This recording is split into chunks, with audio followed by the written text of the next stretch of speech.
어렸을 적 보았던 영화가 하나 있습니다. 제가 자세히 찾아보진 않았지만 1970년대, 뭐 80년대 간혹 보던 영화였으니까 뭐 그렇게 명작은 아닌데 7인의 신부라는 영화입니다. 약간 서부극 바탕인데 요거는 무슨 뭐 총 쏘고 막 복사하고 그런 류의 서부극은 아니고 아주 시골 마을의 촌동네에 7형제가 이렇게 살았습니다.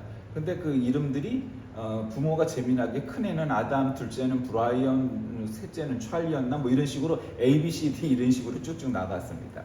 근데 이제 지금도 뭐 어느 나라나 마찬가지지만 그 당시도 너무 깡촌에 사니까 이 여자들을 만날 수도 없고 그래서 큰형 아담서부터 막내까지 다 노총각이 돼버린 겁니다.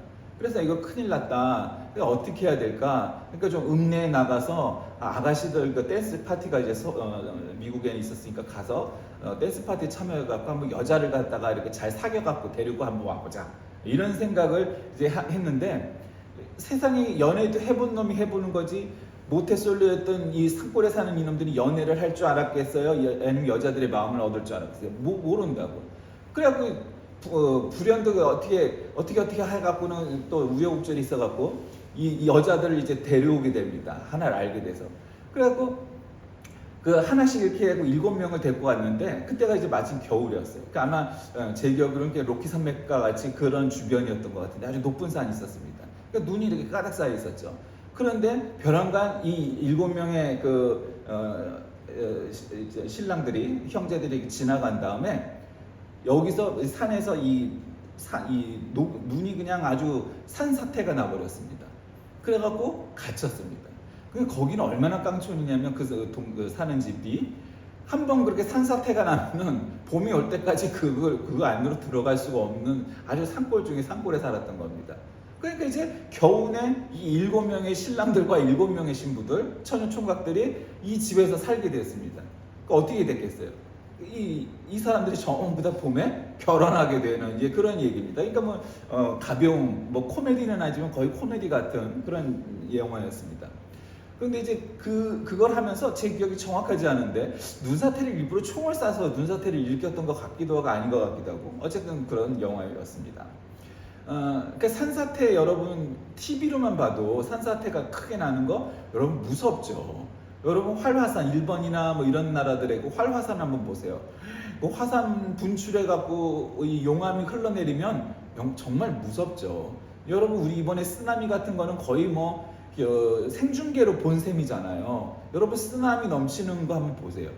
인간은 거기에서 아니 빨리 뛰어가면 되지 아니면 차 타고 도망가면 되지 그건 그냥 우리의 상상이지 그런 걸 우리가 직접 당하게 되면 미처 피할 시간과 여유 없이 그냥 당하고 마는 게 사람이란 존재입니다. 여러분 정말 인간이 무섭고 대단하고 어마무시하다 할 때는 정말 그렇죠. 그러나 인간이 한없이 약하고 어리석고 아무것도 할 수 없는 존재구나 하는 것은 바로 그렇게 자연적인 재해를 당했을 때 겪게 되는 것이 아마 누구나 공감할 수 있는 일일 겁니다. 여러분 지금 오늘 이 이사야 9장 1절에서 7절 말씀을 중심으로 일을 이루시리라 이런 제목으로 말씀을 나누려고 하는데 여러분 우리가 너무도 잘 아는 말씀이죠. 특히 7절에 만군의 여호와의 열심히 일을 이루시리라 이렇게 끝납니다. 여러분 여기서 이 열심이란 말, 여호와의 열심이란 말이 사실 당연하면서도 낯설게 느껴지잖아요. 하나님이 뭘 열심히 한대? 이 열심이란 말은 히브리어로는 키나라는 원래 단어고 헬라어로는 젤로스라는 단어인데 이게 참 묘한 의미를 갖고 있는 단어예요. 왜냐하면 우리나라 성경은 이제 열심으로 번역이 되어 있는데 열심이라는 뜻과 또 하나의 뜻은 질투, 시기 이런 뜻을 동시에 갖고 있어요. 두 가지 뜻이 공존해요. 그러니까 참 이 히브리 사람들이 어떤 생각, 개념을 갖고 있었는가를 여기서 알 수 있겠죠. 열심을 한다는 건 뭔가 질투를 하고 시기를 갖는 것이 동시에 공존한다는 거죠. 예를 들면 이런 거죠. 한 사람을 열심히 사랑을 해. 그러면은 동시에 질투와 시기를 할 수 있는 마음이 우리에게 존재하잖아요. 그렇죠? 다른 사람이 그 사람을 사랑하면 안 돼. 나만 사랑해야 돼. 그런 독점욕이 있고 그런 거잖아요. 예를 든 거예요. 그런 게 있는 거죠. 그러나 하나님의 열심은 이제 그거하고는 조금 상황은 다르니까 그거 이 여호와의 열심이 어떤 것이냐, 그리고 그 여호와의 열심이 이를 이루시리라 하는 제목으로 말씀 나누고자 합니다. 오늘 이 본문은 하나님의 구원 역사를 이루시는 메시아의 도래와 그로 인한 기쁨과 해방을 묘사하는 그런 내용이라고 볼 수 있습니다. 이사야 선지자는 자신이 경고를 주던 나라의 변화를 가져올 구원자가 오심을 말하고 있습니다. 여러분, 지금 이사야가 이 예언할 때와 예수님이 오신 때는 너무 오랜 그 시간적인 간극이 있죠. 구약이고 이건 예수님은 신약 시대를 여신 분이니까. 그럼에도 불구하고, 그러니까 이 유태교 신자들과 무슬림들이 이 이사야서를 잘 읽기가 힘든 건 이런 거죠. 여기도 보면은 그 메시아가, 물론 이제 메시아가 오겠다는 건데 아기로 특별히 온다고 그러잖아. 한 아기가 우리에게 낳고 한 아들을 우리에게 주신 바 되었는데, 근데 그리스도인들이라는 것은 예수님이 그렇게 이 모양으로 이사야서, 특히 이사야서, 구약 이사야서에서 예언한 대로 그대로 오셨다는 것을 믿고 깨달아 그리스도교가 된 거고, 유대인들은 자기네 나라에서 벌어진 일인데 거부하고 바리새인들과 같이 그것을 믿지 않아서 결국 그냥 유대인들로 남은 거죠. 유대교로 남은 거죠. 그리고 이 무슬림들은 그거를 보고 신은 아니지만 위대한 선지자가 났다, 이렇게 깨달은 거죠. 그래서 그들은 예수님을 그냥 선지자, 물론 무함마드보다는 못하지만 그렇게 여겨서 어쨌든 그런 겁니다. 근데 유대교인들이 이 이사야서를 잘 못 읽는 게, 이사야 53장도 마찬가지지만 이 9장도 읽다 보면 예수님이 메시아라는 사실을 아주 정확하게 나침반처럼 보여준다고 저는 생각합니다. 그냥 그걸 거부하고 싶을 뿐입니다. 그러니까 이제 못 믿는 거죠. 어쨌든 이 본문은 메시아의 탄생으로 인해서 이스라엘이 승리와 해방을 맞이할 것을 예언한 내용 중의 일부입니다. 그러니까 유대인들이 예수님은 메시아가 아니라고 생각하는 것은 이런 거죠. 그들에게 메시아가 하나님이 혹은 하나님의 아들이 뭐 천사가 하여튼 그 메시아가 이 땅에 오면 자기들은 이 압제와 이 굴레에서 해방되고 세계의 최고의 강대국이 될 것이다. 예를 들면 그런 개념이 있었던 거예요, 그들에게는. 근데 예수님이 왔는데도 이 나라는 식민지에서 해방도 안 되고 그냥 그 상태였던 거야. 그러니까 예수님은 메시아가 아니라는 거야, 한마디로 얘기해서. 간단히 설명을 하면은. 그러니까 그들이 왜 예수님을 메시아로 받아들이지 못하는지를 우리가 알 수 있단 말이죠. 왜 우리가 해방되지 않았는가, 이런 거예요. 예를 들면 우리나라 일제시대 때, 아니 메시아가 온다고 이미 우리나라에 이런 성경책이 있었어, 경전이 있었어. 그래갖고 누가 태어났는데 그래서 메시아가 왔다, 다 사람들이 그렇게 생각했어요. 여러분 아시죠? 우리나라에 공식 메시아가 100명이 넘는다는 거죠, 현재도. 그러니까 공식 메시아라고 주장하는 놈들이 100명이 넘는데, 어쨌든 일제시대 때는 백백교라고 아주 유명한 이단서부터 많은 이단 사이비들이 있었어요. 그러니까 왔어. 근데 그로 인해서 일제가 해방이 안 됐어. 그럼 어떻게 돼요? 그건 넌 메시아가 아니다, 이렇게 생각하는 거랑 똑같다는 거죠. 그러니까 그럼에도 불구하고 이사야 선지자는 메시아가 와서 이스라엘의 승리와 해방을 맞이할 것이라는 거죠. 그러니까 우리가 그 유대인들처럼 그렇게 생각할 수 있잖아요. 아니 예수님이 왔으면 이스라엘 민족이 로마의 압제로부터 해방이 되고 로마를 누르고 세계 초강대국, 최고의 강대국이 됐어야 하는 거 아니야? 뭐 이렇게 생각할 수도 있겠죠. 근데 그거는 굉장히 인간적인 혹은 세속적인 견해인 거죠.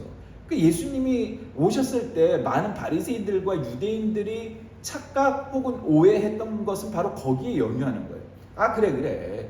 당신이 안수하고 기도하면은 죽었던 자도 살아나고 눈먼 자가 깨어나고 앉은 뱅이가 일어서고 하는 그런 기적들을 우리는 많이 봤다. 인정한다. 왜? 내 눈으로 봤으니까. 능력 인정한다. 그러면 그렇게 능력 있는 당신이 이 나라를 해방시키고 우리나라 당신은 유대 왕이 돼야 될 사람인데 메시아라면 그 왕이 돼야지. 근데 예수님은 그런 쪽에 전혀 관심이 없으셨던 거예요. 예수님이 생각한 길과 이 유대인들이 생각했던 길이 전혀 달랐다는 거죠. 예수님은 영적인 길을 가길 원해서 세계 모든 사람들의 구원의 왕이 되기를 원하셨던 거고, 왕 중의 왕이.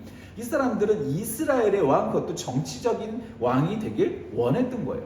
그러니까 전혀 다른 거죠. 그러니까 지금도 그들은 이스라엘의 메시아가 탄생해서 이스라엘이 세계의 최고 강대국이 되고 미국을 누르고 세계를 호령하는 세계의 중심이 예루살렘과 이스라엘이 될 것이다. 그렇게 믿고 있는 거예요. 그래서 그렇게 살아가고 있는 겁니다. 자, 그럼 오늘 이사야 선지자는 오늘 그 메시아에 대해서 뭐라고 말씀을 하는지 한번 봅시다. 메시아가 오시면 전에 고통은 자에게는 흑암이 없어질 거다. 이렇게 예언을 하죠. 그리고 주께서 이 나라를 창성케 하시며 그 즐거움을 더하게 하심으로 추수하는 즐거움과 탈취물을 나누어 굉장히 즐거울 것이다. 근데 그가 아기로서 오실 것이다. 이런 메시아 예언을 하고 있는 거죠.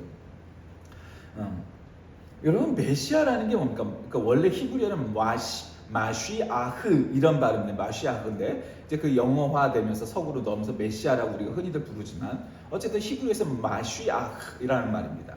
그 뜻은 기름 부은 자, 선택을 당한 자, 그 다음에 해방자, 뭐 여러 가지의 그런 뜻이 있습니다. 근데 어쨌든 그 메시아라는 건 뭐예요? 구세주죠. 세상을 구원할 자예요. 그러니까 우리가 구주 예수 뭐 이렇게 표현하고, 그러니까 세이비어라고 표현하는 것이 바로 이 마시아흐에서 출발을 합니다.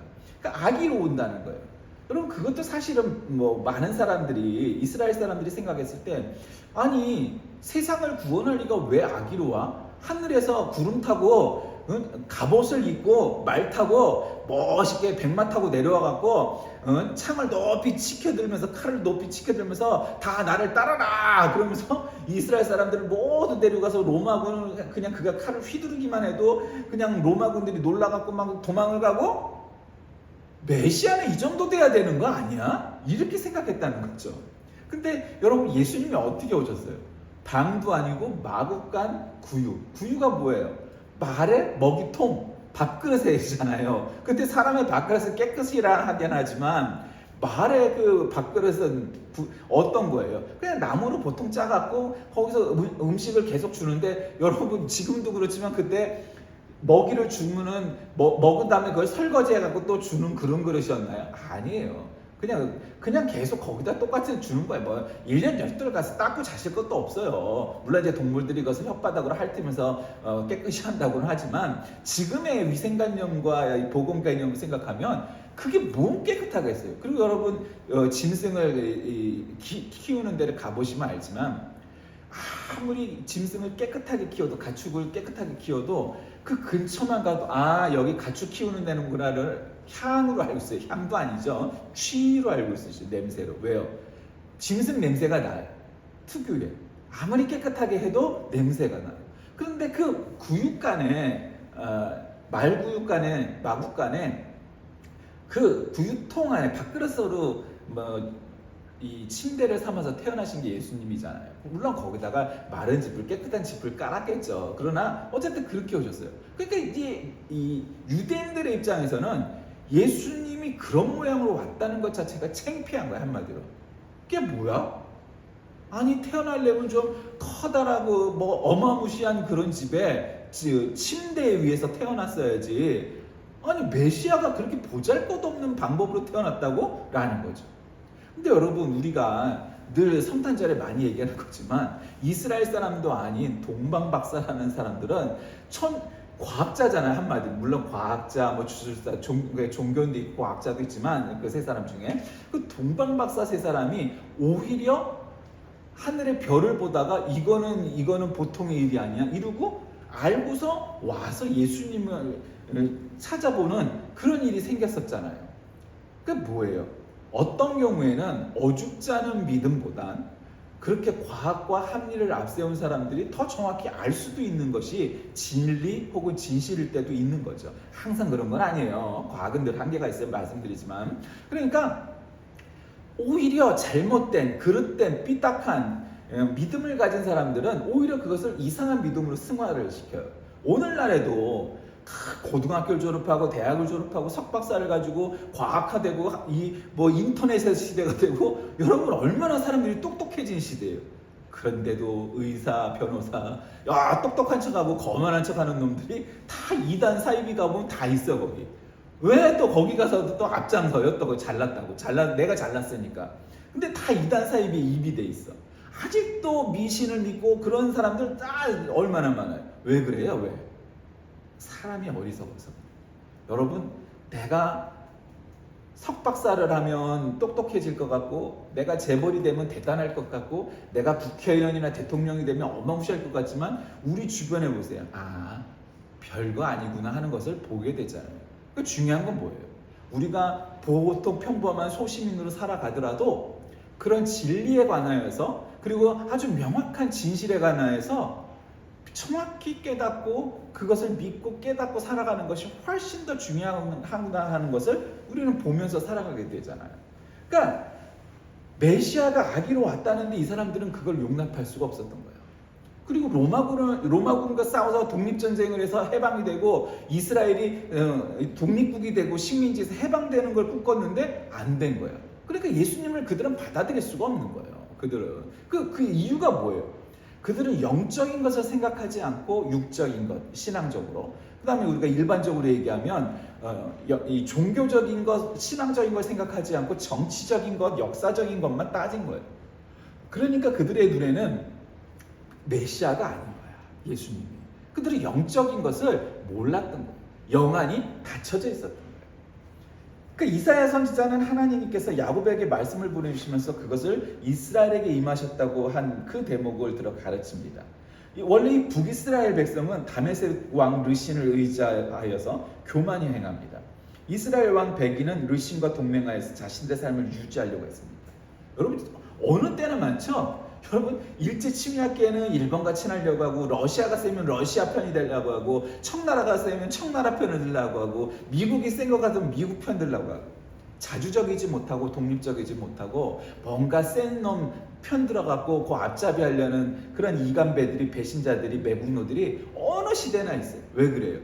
노비 근성이 있기 때문에 그래요. 머슴 근성이 있어서 그래요. 그냥 노비가 되길 원하는 거야. 아주 그냥 내버려둬도 지가 알아서 그렇게 해. 이때도 마찬가지. 강한 나라가 있으니까 그 강한 나라의 앞잡이가 돼서 내가 우리나라를 침탈하고 하는데 더 앞장을 서는 놈들이 그때도 있었던 거예요. 그 나라가 바로 어디예요? 아수르예요. 여러분 결국 우리는 역사를 알잖아요. 남유다보다 10개의 지파가 있었으니까 북이스라엘은 훨씬 더 강했어야 마땅하잖아요. 당연히. 그런데 여러분 오히려 2지파밖에 안 됐던 남유다는 좀 더 살아남았지만 10지파가 있었던 북이스라엘은 아시리아에게 먼저 망하잖아요. 우리가 역사를 아니까. 그러니까 이사야 선지자가 예언하기를 지금 니네 북이스라엘은 이따위로 하나님 믿어갖고는 망할 수밖에 없다. 이게 믿음이니 이게 말도 안 되는 거다. 여러분 예루살렘 성전을 가지 않고 사마리아 산에다 신당을 지어놓고 여기가 하나님 전이다 우겼던 게 그들이에요. 예루살렘에 가고 싶지 않아 했어요. 여러분 참된 유대인이란 건 뭐예요? 명절 때가 되면 예루살렘 성전에 가서 예배를 드리는, 제사를 드리는 자들이 유대교인들인 거예요. 그래 그 시대는 그렇게 해야만 했던 거예요. 그런데 우리 가기 귀찮아. 뭘 그 예루살렘까지 가. 가까운 우리 동네 우리 앞에 있는 사마리아 저 산에다가 신당을 만들어 놓고 저걸 우리 예배당, 이건 북예배당, 저건 남예배당 이렇게 하자. 그렇게 우겼던 거예요. 그럼 우긴 거죠. 자기들이 주장을 한 거지. 실제로 하나님이 인정하시고 허락하신 그러한 성전은 아니었다는 거죠. 여러분 우리 모두가 다 우리 교회 예배당은 정말 성전이야. 하나님이 임재하시고 어쩌고 저쩌고.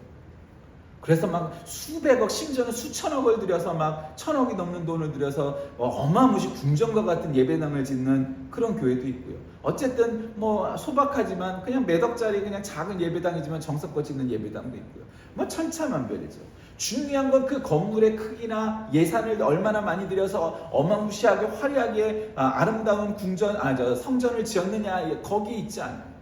이 북이스라엘 사람들처럼 사마리아 신당을 짓듯 여기가 딱 지어놓고 여기가 하나님이 계신 곳이야 지 스스로 그렇게 이름을 하고 그렇게 한다고 해서 하나님이 역사하시는 예배당이 되는 것이 아니라 정말 하나님이 역사하시는 것은 그 예배당의 사이즈나 규모에 있지 아니하고 그곳에 있는 사람들이 얼마나 하나님 말씀대로 살아가느냐에 따라서 그곳이 정말 하나님의 성전이 될 수도 있고 그냥 보통 평범한 건물 혹은 그보다 못한 건물이 될 수도 있다는 겁니다.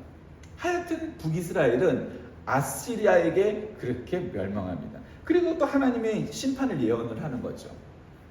하나님께서 이스라엘을 이렇게 징치하시는 것은 세상을 미워하고 혹은 이스라엘을 미워해서 그런 것이 아니고 너희들이 그것을 깨달아 돌아오게 하려 하십니다 라고 말하는 거죠.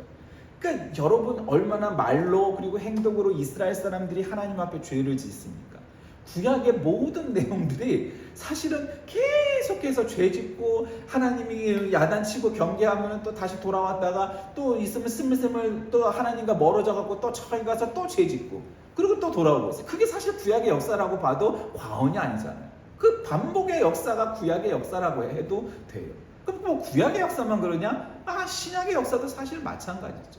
얼마나 많은 사람들이, 심지어는 그렇게 영민하다고 정말 최고의 영적 지도자라고 할 수 있는 바울도 예수님을 직접 만나기 전 다메섹 도상을 가기 전까지만 해도 예수님의 예자만 나와도 그냥 때려잡아 죽이려고 앞장섰던 1등 공신이 바로 바울 아니었습니까? 사울 시절에 그냥 예수님의 예자만 나오면 그냥 눈에 불을 켜고 잡아 죽이려고 그랬어요.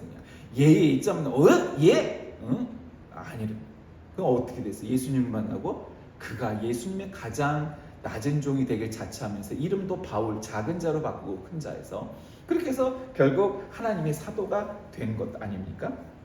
이사야 선지자는 만군의 여호와의 진노로 인해서 유다 땅이 소화될 것이고, 여기서 소화된다는 건 먹은 게 내려간다는 게 아니라 다 불타 없어진다는 소화입니다. 그렇게 될 것이라는 거예요. 그러니까 지금 여러분, 이사야는 모세, 이사야, 예레미야 이런 선지자는 구약의 선지자들 중에서도 어마무시 큰 선지자잖아요. 그렇죠? 대예언자잖아요, 진짜. 그런데 그가 뭐라고 얘기했어요? 그러니까 지금 유대인들 혹은 유대교인들이 웃기는 게 뭐냐면 이사야 선지자는 그들이 정말 가장 존경할 만한, 물론 모세가 1등이지만 2등 간의 선지자가 바로 이사야란 말이에요. 당연히. 그 우리도 인정하는 바죠. 근데 그가 뭐라고 그랬어요? 선지자 메시아가 오면은 우리 이스라엘을 지금 이 북이스라엘도 멸망하고 어쨌든 남유다도 멸망하고 남쪽 지방 예언자들은 또 그렇게 했으니까 다 멸망하면 메시아가 오셔서 우리를 해방해 주시리라, 이런 구절 없어요 하나. 그러니까 이제 이런 구절이 있는 게 아니고 오히려 멸망하게 될 거라는 거죠. 그렇지만 영원한 구원의 은혜를 경험하게 될 것이란 심판, 그것이 심판이라는 거. 이스라엘이 멸망한다는 거예요. 여러분, 이거 얼마나 어마무시한 대단한 겁니까? 여호와 열심히 이럴 수가 있어? 우리가 지금 오늘 제목이 일을 이루시리라니까 여호와 열심은 아니지만 만군의 여호와의 열심히 일을 이루시는데 뭘 이루신 거예요? 지금 그 이스라엘 사람들 입장에서 우리나라가 망했대 이런 거잖아요. 아니 왜 우리를 망하게 하신대? 하나님이 그걸 깨닫지 못한 거예요. 망하게 하신 이유가 있다는 거예요. 뭐? 하나님께로 돌아오라. 나라를 망하는 게 중요한 게 아닌 거예요. 하나님 입장에서 너희들이 영적으로 깨어서 믿음으로 돌아오는 게 더 중요하다는 거예요. 여러분, 우리가 이걸 깨달아야 되는 거예요. 물론 우리는 우리나라나 이 결례를 사랑해야 되겠죠. 그러니까 여러분, 일제시대 때 가장 큰 애국자들은 다 뭐였어요? 그리스도인들이었어요. 그 사람들이 목숨을 내걸고 죽을 수 있었던 것은 천국 갈 믿음의 확신이 있어서기도 하지만 그들은 정말 정의로웠기 때문에 많은 독립운동가들 중에 기독교인들이 그렇게 많았던 거예요. 지금처럼 기독교인이 흔하지 않았음에도 불구하고. 근데 여러분, 나라가 멸망을 하는데 아유 나라가 잘 망했네 하고 박수를 칠 사람은 세상에 어디 있겠어요? 아무도 없어요. 그렇게 물론 있겠죠. 있겠지만 대부분의 정상적인 사람들은 나라가 망한다는데 잔치 벌일 사람 없죠. 나라가 망하는데 누가 좋겠어요? 물론 좋아하는 사람이 있죠. 있기는. 나라가 망해야 돈을 버는 사람들이 있습니다. 문제는 나라가 망하는 게 중요한 게 아니라는 거예요. 그럼 뭐가 중요한 건데? 우리가 하나님 앞에 돌아오고 회개하고 구원받는 것이 하나님 입장에서 중요하다는 거예요. 나라가 망하고, 여러분 역사를 보면은 대개 역사를 공부할 때 우리가 왕조 중심의 역사를 동양이나 서양이나 공부를 하잖아요. 그러니까 무슨 나라가 창건을 했다가 성장을 했다가 또 위기가 와서 망해갖고 또 새로운 왕조가 들어서고 뭐 되게 역사가 그거 위주로 공부를 하지만 정말 역사에서 중요한 건 뭐예요? 어느 나라가 왕조가 세워지고 부강해지고 세계를 제패했고 따위의 일들이 중요한 게 아니고 나라라는 것, 역사라는 건 반복이 되기도 하고 또 굉장히 번성을 했다가 그 나라가 아주 정말 유명무실하게 없어지는 소멸하는 그러한 일들이 계속 반복되고 있구나. 그럼 역사에서 우리가 얻는 교훈은 뭐여야 해요? 우리가 강성해질 때 교만하지 말고 영적으로나 윤리적으로 부패하지 말고 어떻게 하면 더 부강함을 유지할 수 있고 또 나라를 통합할 수 있고 부강한 나라를 유지할 수 있을까? 뭐 이런 것들을 공부하고 실제로 그런 나라가 돼가야 되는 거잖아요. 그게 정상적으로 이성을 가진 인간이면 해야 되는 것이 역사의 교훈이란 말이죠. 우리가 구약 성경에 꾸준히 나오는 그 역사의 흐름이 뭐예요? 반복되는 게 하나님께서 끊임없이 죄를 짓는 인간들에게 얘들아 더 이상 죄 짓지 마, 우상 만들지 마, 미신 믿지 마, 내가 살아있는 하나님이고 너희들은 나의 자녀들인데 어찌하여서 너희들은 나의 기적을 맛보고도 나의 은혜를 맛보고도 그렇게 계속해서 믿음에서 멀어져서 우상 만들고 미신 만들고 그 따위에 빠져서 그렇게 맨날 반복해서 사니? 난 이해가 안 간다? 왜 하늘에서 만나가 내려오고 메추라기가 떨어지고 홍해가 갈라지고 이런 것을 다 봤는데 말이야, 너희들은 도대체 왜 그러는 거니? 뭐 이러는 거죠. 하나님 입장에서는 갑갑하신 거예요. 답답하신 거예요. 이해할 수가 없는 거예요. 아니 믿음에 안에서 편하게 살면 되지 왜 굳이 이렇게 어려운 불신의 길을 가고 사망의 길을 가고 죽음의 길을 가려고 하느냐 이거예요. 성경에 기록된 말씀마다 하나님께서 말씀하신 것이기에 이것을 받아들이는 것은 아주 규범적인 것이면서 또한 실제적인 것이고 또 역사적인 것이죠. 어떤 사람들은 신앙이 어쩌니 말을 하지만 여러분 이게 2000년이 넘는 동안 많은 신학자들이 성서학자들이 연구하고 한 것을 이렇게 보면 이 성경이 원본이 아니니까 이 성경을 믿을 수 없다고 말하는 것은 말을 할 수가 없다는 것을 정말 깨닫게 돼요. 저는 성서학 전공은 아니지만 성서학자들이 대단하다는 것이 수백, 수천, 수만 권의 이 사본들을 대조를 해서 정말 원본이 무엇인가를 뽑아내는 그 과정을 이렇게 공부하면은 이거는 원본의 99%가 똑같을 수밖에, 사실은 그 이상이죠. 확률적으로 수학적으로 따지면 그냥 말로 99%가 이거는 원본일 수밖에 없는 이유가 있어요. 우리는 상상도 못해. 정말 어찌 보면 독일 사람, 유럽 사람 아니면은 독일 사람들이 아니면 못할 것 같은 일들이 그 안에 있어요. 이것이 100% 정말 원본에 가깝다라는 것을 증명할 방법들이 다 있어요. 그냥 논리적인 거예요, 논리적인 거. 무슨 믿음으로 한 게 아니라 논리적으로 따지면은 그것을 다 비교해서 공통적인 것들을 다 뺀 거예요. 그러니까 이 성경이 원본에 100% 가까울 수밖에 없는 이유가 그 공부한 거를 이렇게 쭉 따라가 보면 알겠더라니까. 전 성서학 공부를 이렇게 깊이 있게 해보진 않았지만 성서학자들의 그런 공부를 이렇게 딱 보니까 이래서 성경이 온전히 하나님이 주신 하나님의 말씀에 100% 가까운 99% 가까운 쯤 되는 하나님의 말씀 그대로구나라는 것을 알게 돼요. 그거는 확실히 알아. 왜? 공부를 해봤으니까. 성서학자들 진짜 대단하다. 어떻게 수천 년 동안 그렇게 대조해가면서 그것을 연구해서 원본이 있다는 것을 깨닫게 했을까라는 거죠. 이스라엘은 하나님의 말씀을 믿지 않고 회개치 않아서 심지어는 메시아가 오신다는 구원의 예언을 받으면서도 그들은 심판의 경고를 받고 결국 그 경고를 당하게 되죠. 우리가 알다시피 여러분, 하나님의 열심히 일을 이루시리라 말씀합니다. 그 말씀은 믿음이 있는 자에게는 참 감사하고 은혜의 말씀으로 받아들여지지만 믿음을 떠나 있는 구원받지 못한 신앙이 없는 자들에게는 이건 멸망의 선언인 거예요. 그 하나님의 말씀이 어떤 사람은 성경의 성자만 봐도 싫어 짜증나 뭐 이렇게 되는 거예요. 왜 그러죠? 믿음 밖에 있기 때문에. 나는 죽을 수밖에 없다는 것을 본능적으로 지가. 그러니까 아주 예수의 성경의 성교의 교자만 들어도 막 알레르기 반응을 일으키는 거야. 왜? 나는 죽을 건데 너희들은 영생한다고 아주 이 알레르기 반응이 있는 거죠. 그러나 믿음에 영민한 자들, 영적으로 예민한 사람들은 성경이 왜 진리인가를 본능적으로 깨닫게 돼 있어요. 왜? 나를 창조하신 하나님께서 나를 잘되게 하는 것은 본능인 거예요. 나를 잘되게 하는 걸 하나님이 원하지 내가 벌받고 고난당하고 하는 거를 기뻐하시겠어요? 세상에 그런 부모도 없듯이 그런 신은 존재하지 않아요.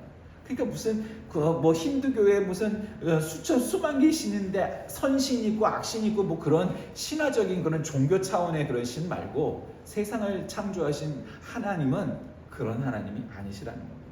말씀을 정리합니다. 하나님이 열심히 일을 이루시셔야 합니다. 여러분 살다 보면 우리가 인간의 힘으로 할 수 없는 일, 열심히 해서 이건 당연히 100%될 일이다 믿고 확신하는데 안 되는 일들이 생기게 돼 있죠. 그럼 어떻게 해야 돼요? 하나님의 때를 기다리며 하나님의 열심히 일을 이루실 때를 기다리는 거죠. 우리는 우리 할 일을 다 해놔야죠. 시험 공부도 열심히 해놓고 결과를 기다려야 돼요. 그러나 우리가 열심히 했다고 해서 모든 게 성공하고 승리하고 할 수 있는 것은 아니라는 거죠. 그게 인간의 한계예요. 우리는 최선을 다해서 열심을 다해야 하고 되고 시험 공부를 준비해야 되지만 결과는 의외의 결과가 나올 때 있지 않아요, 여러분? 항상 그런 건 아니지만 한 10번 중에 한 번쯤은 내가 한 것보다 더 좋은 결과가 나올 때도 있지 않았나요? 여러분, 우린 그걸 은혜라고 생각하지 않고 자비라고 생각하지 않고 그냥 내가 잘나서 그런 거야 라고 혹시 생각하진 않으십니까? 하나님이 열심히 우리에게 불가능한 것도 이루시고 우리가 감히 바라다 볼 수 없는 것도 이루실 것을 믿으시고 그 하나님의 열심히 여러분의 삶을, 여러분의 인생을, 여러분의 영혼을 모두 이루게 하시는 분이심을 믿고 깨달아 여러분 그 믿음으로 살아가는 저와 여러분이 다 되시길 주의 이름으로 간절히 기도하겠습니다. 살아계신 하나님, 하나님의 열심히 일을 이루시리라 약속하시는 이 이사야 선지자의 말씀은 믿지 않는 자들에게는 멸망의 지름길을 보여주는 것이지만 믿음이 있는 자들에게는 참으로 한 줄기 빛과 같은 소식입니다. 살다 보면 어쩌면 실패할 때가 더 많고 더 연습할 때가 많은 것을 깨닫게 됩니다. 성공하는 순간은 참으로 짧고 달콤하지만 그것은 너무도 짧은 것을 고백합니다. 그럴 때마다 최선을 다하여 준비하고 일을 하는 것을 결국 우리 인간들이지만 결국 그 모든 일들을 이루시는 것은 하나님을 믿고 깨달아 오직 믿음 안에서 하나님이 열심히 일을 이루시는 모든 것을 체험하는 우리가 되게 인도하여 주옵소서. 예수님의 이름으로 간절히 기도드립니다. 아멘.